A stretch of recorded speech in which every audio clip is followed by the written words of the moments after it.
사랑합니다. 축복합니다.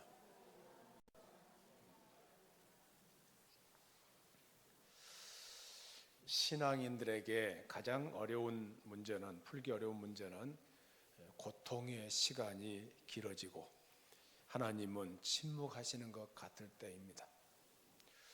왜 하나님은 나의 문제를 돌아보지 않으십니까? 그래도 지금까지 나는 부족하더라도 하나님의 뜻에 따라 살려고 애를 써왔고 또 하나님의 약속을 믿고 살아왔는데 왜 하나님은 내 기도에 응답하지 않으십니까? 하나님은 제가 그동안 이렇게 간절하게 기도하고 있는 것들을 들으시는 것입니까? 혹시 나에게 하나님은 무관심한 것은 아니십니까? 언제까지 더 하나님의 응답을 기다려야 합니까? 이러한 신앙적인 갈등은 우리들만 겪는 갈등이 아닙니다. 성경에 보면은 많은 위대한 신앙 인물들도 그러한 갈등들을 겪었다는 것을 알게 됩니다. 오늘 우리가 함께 읽은 말씀은 다윗이 쓴 비탄시의 내용입니다. 다윗은 자신이 당하는 고통을 하나님께 여러 차례 호소했습니다. 그러나 하나님은 다윗의 기도에 즉각적으로 응답하지 않았습니다. 그래서 다윗은 하나님께 다음과 같이 부르짖었습니다. 여호와여, 언제까지 나를 잊으시렵니까? 영원히 잊으시렵니까? 언제까지 나를 외면하시렵니까? 언제까지 나의 영혼이 아픔을 견뎌야 합니까? 언제까지 나의 영혼이 고통받으며 괴로워해야 합니까? 언제까지 나의 영혼이 내 앞에서 의기양양한 원수들의 꼴을 보고 있어야 합니까? 나를 굽어 살펴 주시옵소서. 나에게 응답하여 주시옵소서. 이러한 하나님께서 임재하셔서 당장 응답해 주셔야 되는데 그렇지 않고 오랫동안 고통이 계속되는 그런 시간들을 겪었습니다. 욥기서 23장에 보면은 욥의 기도문을 볼 수가 있는데 욥이 어떤 기도를 합니까? 욥기서 23장 6절부터 9절까지 말씀을 같이 읽습니다. 시작. 그가 큰 권능을 가지시고 나와 더불어 다투시겠느냐? 아니로다. 도리어 내 말을 들으시리라. 거기서는 정직한 자가 그와 변론할 수 있은즉 내가 심판자에게서 영원히 벗어나리라. 그런데 내가 앞으로 가도 그가 아니 계시고 뒤로 가도 보이지 아니하며 그가 왼쪽에서 일하시나 내가 만날 수 없고 그가 오른쪽으로 돌이키시나 배울 수 없구나. 기도를 해도 응답이 없습니다. 하나님을 느낄 수도 없는 하나님의 부재의 시간을 욥은 경험했습니다. 욥은 그 상황에서 몸부림치며 기도하고 있었던 것입니다. 고통의 시간이 길어질 때 우리는 힘들어합니다. 다윗도 고통의 시간이 길어질 때 힘들어했습니다. 오늘 본문에 보면은 자신의 목숨을 노리는 원수였던 사울 왕의 핍박이 그치지 않은 탓에 심신이 지쳐 있었던 다윗의 모습을 보게 됩니다. 그러면서 다윗은 고통이 길어지고 하나님께서 침묵하시는 것 같은 가운데 이 현실을 어떻게 극복하고 있는지를 살펴보려고 합니다. 어느 때까지니까 라는 제목으로 은혜를 나누고자 합니다. 오늘 본문 1절 2절 말씀을 같이 읽습니다. 1절 2절입니다. 시작. 여호와여, 어느 때까지니까 나를 영원히 잊으시나이까? 주의 얼굴을 나에게서 어느 때까지 숨기시겠나이까?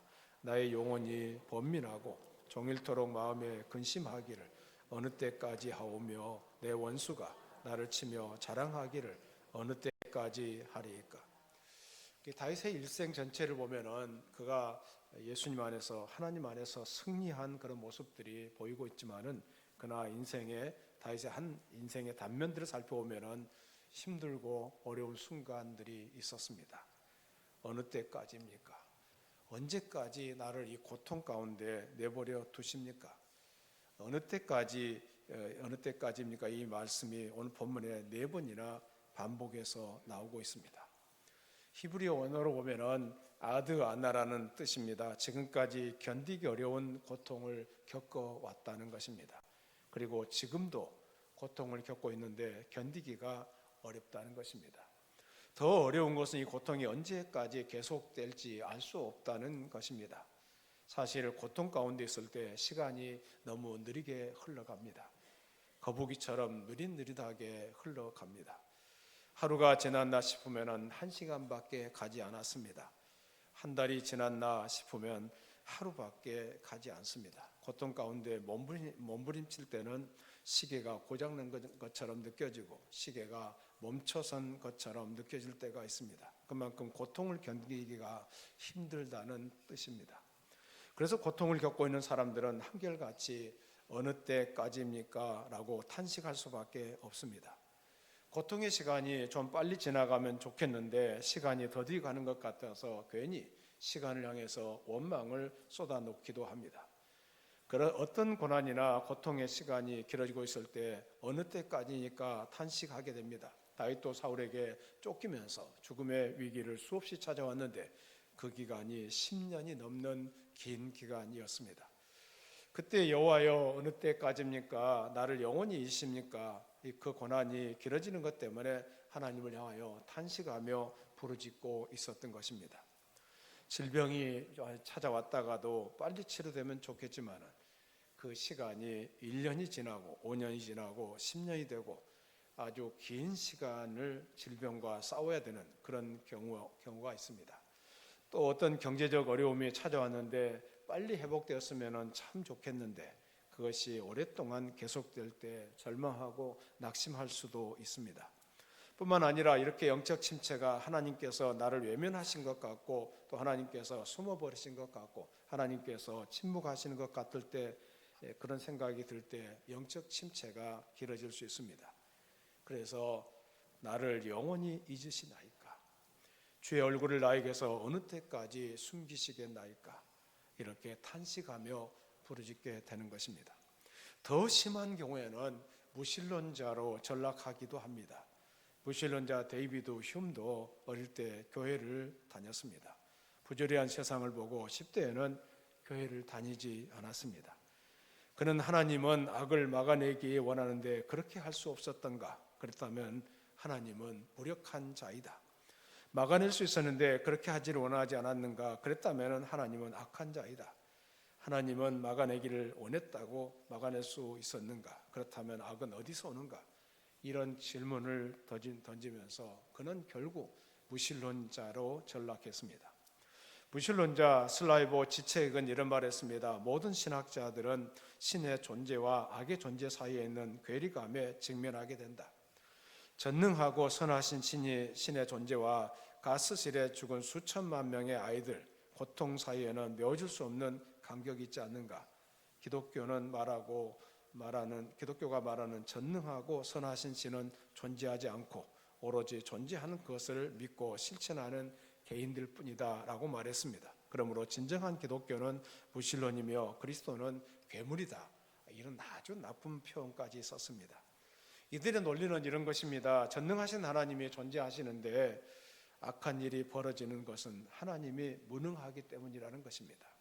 또 악이란 여러 가지로 나눌 수가 있는데 악이란 살인, 강간, 도둑질과 같은 도덕적인 악과 지진이나 쓰나미나 태풍과 같은 자연적인 악이 있습니다. 하나님께서는 인간이 항상 자유롭게 옳은 것만을 선택할 수 있도록 하지 못하고 하나님께서는 자연재해가 일어날 수 없는 세상을 만들지 못했으니 무능한 하나님이라고 말하는 것입니다. 선하신 하나님이 존재하는데 악이 행해하는 것을 보니까 하나님은 선하지 않은 하나님이라는 것입니다.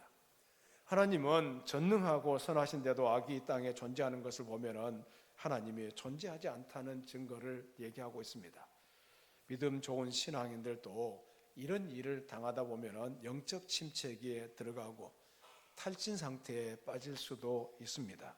그래서 실존적인 회의론에 빠지는 경향이 있습니다. 고통의 시간이 길어지면서 다윗은 이런 고백을 하고 있습니다. 오늘 3절 4절 말씀을 같이 읽습니다. 3절 4절입니다. 시작. 여호와 내 하나님이여 나를 생각하사 응답하시고 나의 눈을 밝히소서. 두렵건대 내가 사망의 잠을 잘까 하오며 두렵건대 나의 원수가 이르기를 내가 그를 이겼다 할까 하오며 내가 흔들릴 때 나의 대적들이 기뻐할까 하나이다. 고통의 시간이 길어지고 영적 침체 상태가 계속되면은 두려움이 엄습하게 됩니다. 두렵건대 내가 사망의 잠을 잘까 하오며 두렵건대 원수가 나를 이겼다 할까 하오며 고통의 시간이 길어질 때 두려움이 몰려오기 시작합니다. 우리가 성령으로 충만하고 믿음으로 충만할 때에는 하나님을 두려워하게 됩니다. 하나님을 경외하고 말씀대로 살아가려고 할 때는 세상에 어떤 것도 두렵지 않습니다. 그러나 고통의 시간이 길어지고 영적 침체가 찾아오면 하나님을 두려워하는 생각보다는 사람을 두려워하게 됩니다. 사람을 두려워하고 또 문제가 더 크게 보이는 것입니다. 우리가 믿음이 충만하고 성령이 충만할 때는 문제가 문제로 보이지 않고 하나님의 능력이 크게 보입니다. 그러나 내 믿음이 약해지면 하나님의 능력이 크게 보이는 것이 아니라 문제만 크게 보이는 것입니다. 믿음의 사람은 문제가 크게 보이는 것이 아니라 그 문제가 단지 기도 제목으로 보여야 합니다.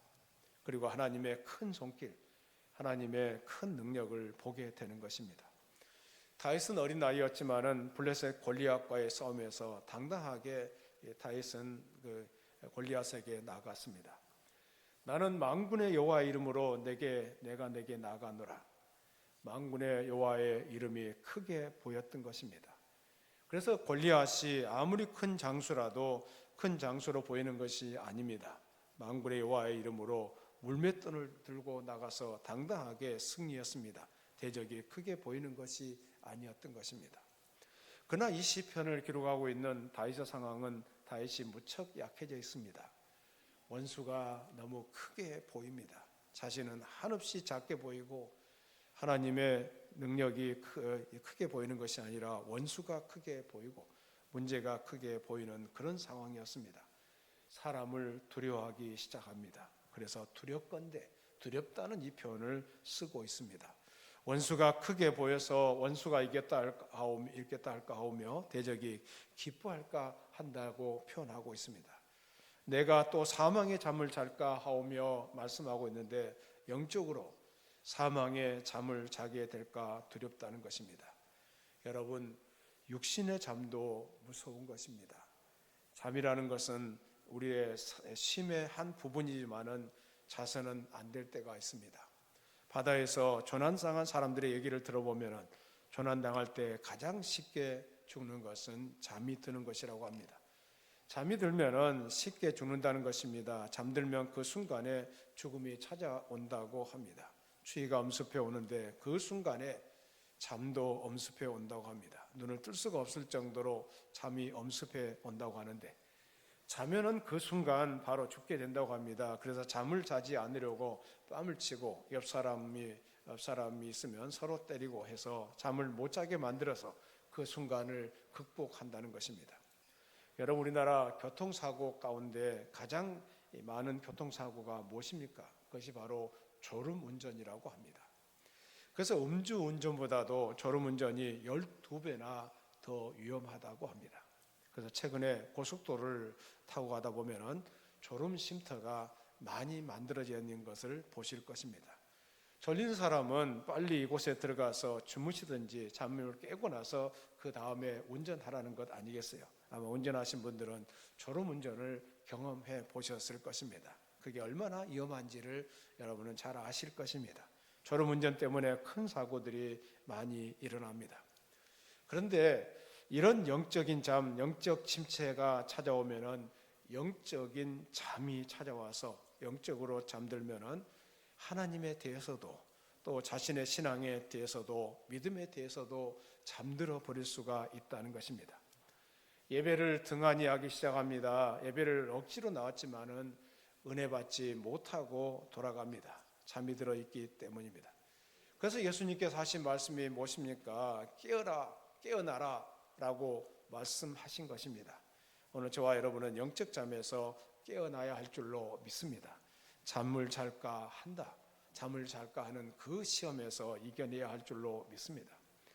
그리고 고통의 시간이 길어지면 흔들린다는 것입니다. 4절 하반절에 오면은 내가 흔들릴 때 나의 대적들이 기뻐할까 하나이다.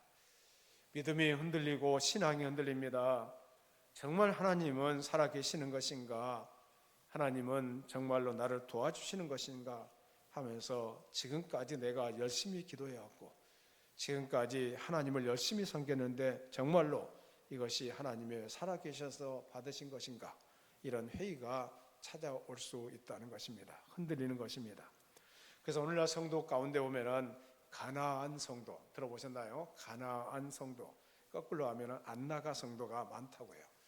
교회를 안 나가는 성도를 가나안 성도라고 그렇게 표현하는 것을 보았을 것입니다. 하나님이 계신 것 같지 않습니다. 하나님이 교회를 나가도 간섭도 안 하시고 안 나가도 간섭도 안 하고 자신의 믿음 생활에 회의가 왔다는 것을 얘기하고 있습니다. 교회 생활에 회의가 찾아오고 믿음의 회의가 찾아오고 흔들렸다는 것입니다. 그래서 다윗은 오늘 본문에서 내가 흔들릴 때 나의 대적들이 기뻐할까 하나이다. 내 믿음이 흔들리면은 제일 기뻐하는 존재가 누구냐면은 사탄입니다. 내 믿음이 흔들려서 교회를 가야 되냐 말아야 되냐, 신앙생활을 계속해야 되냐 말아야 되냐, 이런 갈등을 하게 되면은 사탄이 제일 기뻐합니다. 여러분의 신앙은 흔들리지 않기를 바랍니다. 내가 죽으면 죽으리라 하는 믿음을 가지고 나가면은 하나님께서 기뻐하시고 성령님께서 기뻐하십니다. 그러나 내 믿음이 흔들리고 사망의 잠이 찾아오고 두려움이 막 엄습해 올 때는 사람을 두려워하게 되고 그 순간이 되면은 대적이 기뻐서 춤을 춥니다. 원수 마귀가 춤추고 기뻐하는 것입니다. 우리의 삶은 오직 하나님을 기쁘시게 해야 되는 줄로 믿습니다. 원수들, 대적들, 사탄 마귀들을 기쁘게 해서 그들로 하여금 춤추게 만들어서는 안 된다는 것입니다. 그러므로 우리의 신앙이 흔들림이 없도록 신앙생활을 잘 해가야 할 줄로 믿습니다. 고통의 시간이 길어지고 영적 침체가 왔고 신앙적 회의가 온 다윗은 위기를 어떻게 극복하고 있습니까? 3절 말씀을 같이 읽습니다. 3절입니다. 시작. 여호와 내 하나님이여 나를 생각하사 응답하시고 나의 눈을 밝히소서. 두렵건대 내가 사망의 잠을 잘까 하오며. 그 순간, 어려운 순간에 다윗은 하나님께로 나아갔습니다. 하나님, 나를 생각해 주시옵소서. 나를 생각하사 응답하시고 내가 주님을 바라봅니다. 주님을 주시합니다. 주님을 향해서 나의 시선을 주님께로 향합니다. 원수들의 핍박으로 고통받으며 하나님의 임재를 경험하지 못하는 자신을 살펴달라고 애원하고 있습니다. 나를 영원히 잊으신 것이 아니라면 나를 제발 좀 생각해 달라는 것입니다. 그리고 주의 얼굴을 더 이상 숨기지 마시고 내게 응답해 달라고 간청하고 있습니다. 나의 눈을 밝혀달라고 기도하고 있는데, 이 밝히다라는 이 말은 빛나다, 빛을 비추다라는 뜻입니다. 1차적으로 질병과 슬픔으로 흐려진 자신의 눈을 달라는 말로 해석할 수가 있습니다. 그러나 의역하면은 하나님의 얼굴을 숨겼다고 생각하기 때문에 눈을 밝혀주셔서 하나님의 얼굴에 생명의 빛을 보게 해달라는 그런 표현입니다. 영적인 눈을 떠서 이 부조리한 상황을 이해하는 영적 통찰력을 갖게 해달라는 뜻으로 해석할 수가 있습니다. 온갖 근심과 번민으로 자신의 눈이 어두워졌다고 말할 만큼 힘든 다윗은 눈을 밝혀달라고 기도하고 있습니다. 여러분, 항상 매 순간 영안이 열려서 하나님이 일하시는 모습을 볼 수 있기를 바랍니다. 이 영적 눈이 닫혀버리면 아무것도 보이지 않습니다. 사람이 커 보이고 환경이 커 보이고 그 배후에서 역사하시는 하나님이 보이지 않게 되는 것입니다. 그래서 믿음이 자꾸 약해집니다. 더 믿음이 떨어집니다. 그럴 때마다 이상한 소리만 들려옵니다. 믿음 없는 말만 들려옵니다. 그래서 우리 믿음은 더 침체되고 더 낮아지고 더 깊은 골짜기로 떨어질 수밖에 없는 것입니다. 그래서 다윗이 이 예배소 교회를 향해서 기도할 때 어떤 기도를 하냐면은 기도할 마음의 눈을 밝혀달라고 기도했습니다. 성령으로 영안이 열리고 고난의 이유를 알게 해달라고 기도했습니다. 부조리의 이유도 알 수 있게 해달라고 기도했습니다. 그리고 그 가운데서 믿음의 눈을 가지고 이 세상을 바라보는 시각이 열려야 될 줄로 믿습니다. 여러분, 그런 시각을 가지고 현실을 바라보게 되면은 그 현실을 넉넉하게 이겨낼 수가 있을 것입니다. 사람이 크게 보이고 환경이 크게 보이기 시작하면은 그 환경에서 벗어나기가 정말 어렵습니다. 우리 그 환경 너머에서 사람 배후에서 역사하시는 하나님을 바라보는 영안이 열릴 때 우리는 믿음의 눈을 가지고 이 환경을 극복하게 될 줄로 믿습니다. 세계적인 나병 권위자인 폴 브랜든 박사는 대서양을 횡단하는 장거리 비행으로 지친 몸을 이끌고 집에 돌아와서 잠자리에 들기 위해서 신발을 벗었다고 합니다. 그런데 한쪽 발 뒤꿈치에 아무런 감각이 없다는 사실을 깨닫게 되었습니다. 그런데 피부 조직 마비가 나병의 징조라는 것을 누구보다도 잘 알고 있었던 그는 덜컥 겁이 났다는 것입니다. 날카로운 핀으로 마비 부위를 찔렀지만은 아무런 감각을 느낄 수가 없었습니다. 그는 자신이 나병에 감염되었다는 생각에 온 밤을 하얗게 지새웠다고 합니다. 그리고 다음날 아침에 날카로운 핀으로 발 뒤꿈치를 사정없이 찔러 보았습니다. 악 하는 소리, 얼마나 아팠던지 악 하는 소리가 큰 소리가 나왔습니다. 고통의 신음소리가 나왔던 것입니다. 그날 이후로 브랜든 박사는 발목을 삐거나 손가락을 베어서 고통을 느낄 때면은 이렇게 큰 소리로 외쳤다고 합니다. 고통을 주셔서 감사합니다. 여러분, 아프다는 것을 느낀다는 사실 자체도 큰 은총이라는 사실을 생각하셔야 됩니다. 내가 이 나병 환자는 고통이 없어서 손가락이 끊어지고 눈썹이 빠지고 하잖아요. 참 어려운 순간들이죠. 그런데 우리는 고통이 있어요. 손가락마다 발가락마다 고통을 느끼면서 산다는 것 자체가 큰 은혜라는 사실을 아셔야 됩니다. 우리는 의인이 고난당할 때 왜 고난을 당하는지 잘 이유를 모릅니다. 그래서 원망하기도 하고 회피도 하고 하나님을 부인하기도 합니다. 그러나 고난에도 다 뜻이 있습니다. 태풍이 불어야 깊은 바닷속에 물고기도 산소가 부족하지 않고 살 수가 있다고 합니다. 천국에 가면은 분명하게 내가 고난당하는 이유를 알게 될 것입니다. 합력하여 선을 이루시는 하나님이십니다.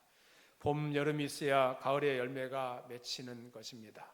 또 바람이 있어야 비행기가 뜨는 것이고 물이 있어야 배도 항해할 수가 있는 것입니다. 돌이 있어야 개울은 아름다운 소리를 내는 것이고 레일이 구속인 것 같지만은 사실 레일이 있어야 기차는 넘어지지 않습니다. 아픔이 있어야 진주가 태어나는 것입니다. 그러므로 선하신 하나님을 바라보면서 고난의 시간을 잘 인내하면서 나아가야 할 줄로 믿습니다. 고난이 깊어지고 영적 침체에 빠진 다윗은 또 어떻게 극복합니까? 오늘 5절 6절 말씀을 같이 읽습니다. 5절 6절입니다. 시작. 나는 오직 주의 사랑을 의지하여 싸우니 나의 마음은 주의 구원을 기뻐하리이다. 내가 여호와를 찬송하리니 이는 주께서 내게 은덕을 베푸심이로다. 나는 오직 주의 사랑을 의지하여 싸우니라고 했습니다. 다윗은 변함없이 사랑하시는 하나님의 사랑을 의지했다는 것입니다. 우리는 주님의 사랑을 의지해야 합니다. 주님의 사랑에 매어 있어야 합니다. 나를 사랑하셔서 그 아들을 보내주신 하나님의 사랑, 나를 사랑하사 당신의 아들을 십자가에 위해서 피 흘려 죽게 하신 그 사랑, 우리가 그 사랑을 의지하고 그 사랑을 붙잡고 나가야 합니다.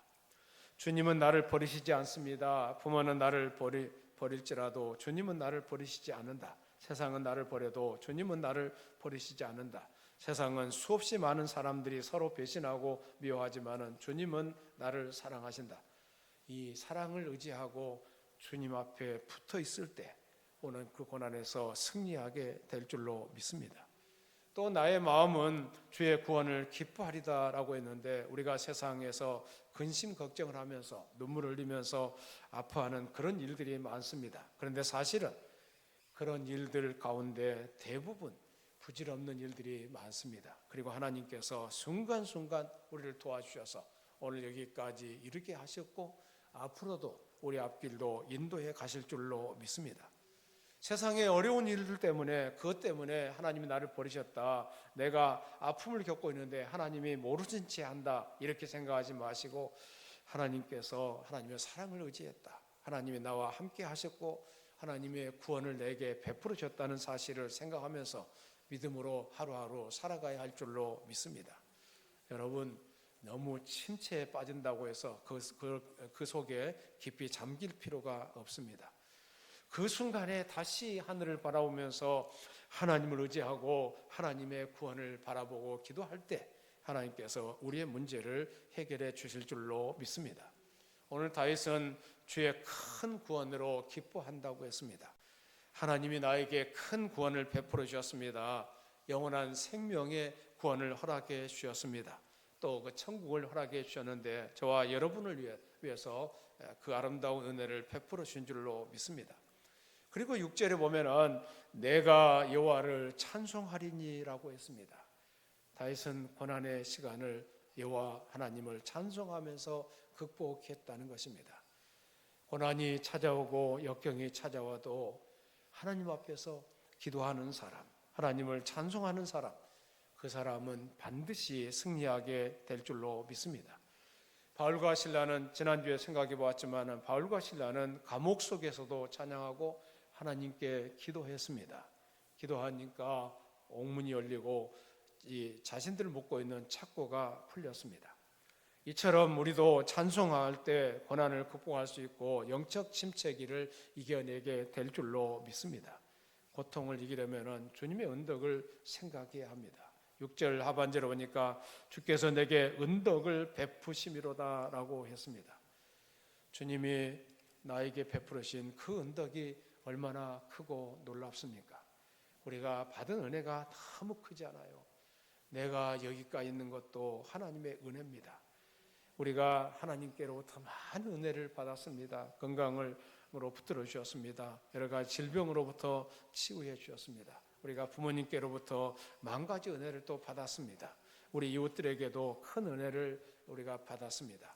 나는 하나님께로부터 부모님께로부터 이웃으로부터 수백 가지 은혜를 받았는데 나는 한 가지 때문에 서운했구나, 이런 생각을 하시면서 주님의 은혜 가운데 회복되는 역사가 있어야 될 줄로 믿습니다. 제2차 세계대전 중에 600만 명의 유대인들이 학살당했습니다. 그 유대인들은 나치 독일 치하에서 감옥에서 말할 수 없는 고통을 겪었습니다. 그런데 그 감옥의 벽에 손톱으로 그린 다윗의 별이 발견되었습니다. 그리고 그 밑에는 이런 글이 쓰여 있었다고 합니다. 비록 태양빛이 우리에게 비춰오지 않지만은 저기 태양이 있는 것을 믿노라. 비록 사람이 지금 내게 사랑이 느껴지지 않지만은 저기 진실된 사랑이 있는 것을 나는 믿노라. 비록 하나님께서 침묵 가운데 계시지만 나는 하나님이 살아계심을 믿노라. 그 극한 슬픔과 고통 중에서도 하나님을 바라보면서 승리했던 그 신앙인의 모습을 볼 수가 있습니다. 우리들 중에 고통의 시간을 보내는 분들도 있을 것입니다. 이 고통이 언제 끝날지 몰라 어느 때까지입니까? 하나님을 향해서 부르짖고 있는 사람도 있을 것입니다. 그러나 참된 신앙인은 극심한 고통 가운데서도 하나님을 향해서 기도하고 아름다운 찬양을 토해낼 수 있어야 합니다. 고통의 시간이 길어지고 있다 할지라도 하나님을 향해서 기도하는 가운데 고통을 이겨내는 우리 모두가 되어야 할 줄로 믿습니다. 하나님의 사랑을 의지하시고 하나님께서 베풀으신 은혜를 의지하면서 어려운 시기를 잘 극복하면서 하나님께 영광 돌리기를 축원합니다. 살아계신 하나님 감사합니다. 우리가 때로는 힘들고 어려운 순간을 경험할 수가 있습니다. 하나님이 어디 계시느냐고 또 하나님을 향해서 어느 때까지입니까 울부짖을 때도 있습니다. 그러나 하나님의 사랑은 여전히 우리에게 동일하게 나타나고 있고 우리가 하나님의 은혜로 오늘 여기까지 왔다는 사실을 잊지 말게 하여 주시옵고 이런 고통의 시간, 어려운 시간에 하나님을 향해서 달려나가게 하여 주시고 또 하나님 앞에 나와 기도하게 하여 주시옵소서. 우리가 하나님 앞에 나와 수요 예배도 드리게 하여 주시고 금요 기도에도 드리게 하여 주셔서 하나님 앞에 기도하는 가운데 더 하나님을 찾게 하여 주시고 하나님의 은혜가 우리 가운데 임하는 것을 경험하게 해 주시옵소서. 늘 푸른 교회 성도들 다 기도의 사람들이 되게 하여 주시고 하나님 앞에 나와 기도하는 가운데 응답을 체험하게 해 주시옵소서. 참으로 힘들고 어려운 순간이 있다고 할지라도 그 순간을 믿음으로 잘 극복하게 하여 주시고 새로운 미래를 만들어 가시는 하나님을 경험하게 하여 주시옵소서. 예수 이름으로 기도드리옵나이다. 아멘.